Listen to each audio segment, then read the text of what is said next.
Hi senior class, this is your second weekly video and I'm sorry that I'm posting this on Sunday rather than Friday, but hopefully this will be fairly brief. I wanted to kind of take your notes from the formative assessment on Friday and give you some feedback on that, as well as talk to you about what's coming up for this week. So I'm going to start with what I've kind of found from your rhetorical quiz on Friday. There are really four things of note that I kind of want to clarify. The first is credibility. A lot of you kind of just flat out said she knows about the subject, so she's credible. And typically when we talk about credibility, we talk about someone who's like an expert in their field. I'm going to take medicine if a doctor tells me I need to. I'm not necessarily going to take medicine from the homeless man on the corner. So it's making sure that you kind of know that credible typically means that they are an expert in that field, that you trust them, they're very trustworthy in what they're telling you to do. Okay? Some of you got that question right, some of you got it wrong, but it's just making sure that whenever I ask, is someone credible, you're backing that up with evidence. Why are they credible? Okay? The occasion, I told you guys in class, means context, but it seems like a lot of you struggled with what context is, and contextualization is a huge skill that we really need to know in order to be successful in this class and in college and in life. So context is kind of what's surrounding this speech, okay? So what is happening in the world at this time, okay? So even if you don't know the history of it, you should be able to kind of tell throughout her speech that she's trying to get women to vote, okay? That means that they don't have that right. They're being treated unfairly, unequally. They don't necessarily have the rights that men have. So they're fighting for that. That's kind of the context in this speech.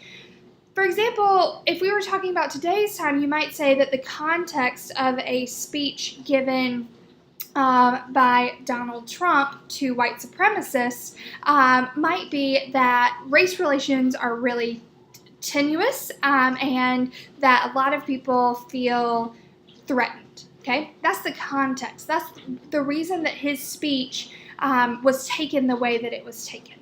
Okay, so the context really does help inform us as to why the speech is important, whether it was effective or not effective. So context is super important. So make sure that you kind of understand that. We'll continuously work on it in government class.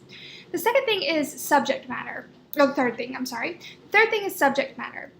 And subject matter is like, what is the topic? So for example, the subject matter of our course is government. Okay, the subject of our course next semester will be econ.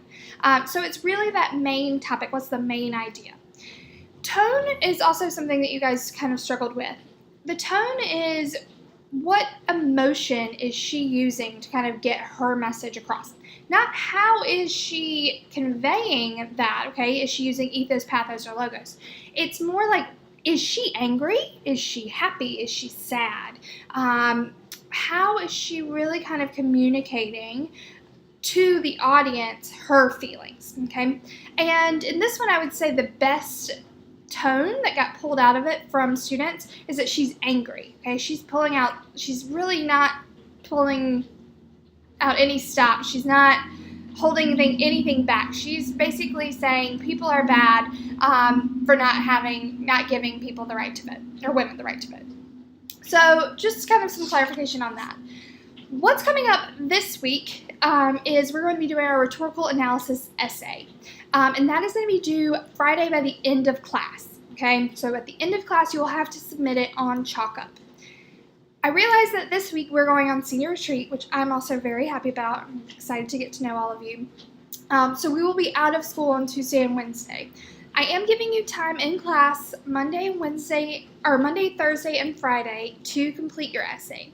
But recognize that there's one thing in addition that you will probably need to be able to learn and incorporate within your rhetorical analysis essay by the end of the week that we're not going to be spending much time on. Okay, I will post resources on it, and that topic that you should be kind of familiar with by the end of the week is logical fallacies. Okay, logical fallacies are things that people use to kind of make a point, okay, prove something. But it means that they're not true, okay? They are kind of using facts and logic, really to get a point across, but it's not really logical, okay? So we have to take a step back and be like, that's not logical. And so that's that logos, okay? So we're going to be delving more into that logos, and are they using logic in an unhealthy way, okay? We will be going over that more in depth later on in the course, but you should be familiar with it so that you can incorporate it into your rhetorical analysis essay. By the end of tomorrow's class, Monday's class, you should at the very least have a speech and have identified at least 3 rhetorical devices and or appeals in that speech. I'm going to give you more information tomorrow in class about what is necessary and what kind of speech you're finding, and how to get a good grade on that, because obviously this is our first summative assessment. So await news on that until tomorrow. But if you have any questions or you need anything at any stage of this week, please reach out to me. I'm more than happy to help. However, I would suggest that you at least look over this while we're on our 3-hour bus ride. Or if you have questions during senior retreat, I will be there, so you can always ask then. We have a bunch of free time. Because 3 days in class may not be enough time. You might need to do things outside of class. I look forward to seeing you all this week and getting to hang out with you in a different setting than New Heights. But let me know if you need anything. Have a good one. Bye.